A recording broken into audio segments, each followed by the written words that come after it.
Dad, akala ko ba walang nawawalang gamit si Mami? Ano pang hinahanap niya dyan? Yung baril ko. Yung baril ko nawawala.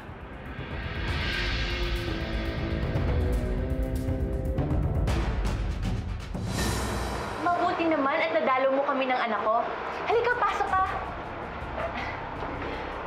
Nagbago na ba ang isip ni Renato tungkol sa pagkakilala sa anak ko? Ano, hindi na ba niya itutuloy yung DNA test? Wala akong pakialam sa DNA test na yun. Pumunta ako dito para makipagnegosasyon sa inyong dalawa. Ang bilis mo naman palang kausap eh. Sana sinabi mo na yan na umpisa pa lang para walang gulo. Magkano ba yung offer mo sa amin ni Lucille? Magkano? Hindi pera ang i-offer ko sa inyo, kundi ang mga buhay nyo!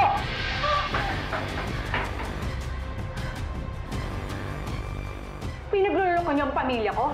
Ito ngayon ang lokohin nyo! Ay, teka! Mag-usap muna tayo. Baka kasi makalabit mo yan. Mas mabuti pa nga para tumigil yung panggugulo sa pamilya ko. Dahil kahit kailan, hindi nyo kami mapeperahan. Teka! Hindi namin kailangan ng pera nyo. Lucille, anak, baka nabibigla ka lang. Kahit ano pa ang gawin nyo, hindi nyo mapipigilan sa paniniwala na tatay ko yung asawa nyo. Kaya sige, kalabitin nyo yung baril nyo. Sige, tapusin nyo yung buhay namin ng nanay ko. Tapusin nyo yung buhay ko. Total, wala naman silbi yung buhay ko dahil hindi ko naman makakasama ang tatay ko eh. Alam nyo ba, nasa buong buhay ko, hindi ko man lang natikman ang pagmamahal ng tatay ko. Yun lang naman talaga yung hanap ko eh. Yun lang yung gusto ko sa asawa nyo. Gusto kong mahalin niya ako. Gusto kong kilalanin niya ako bilang anak niya.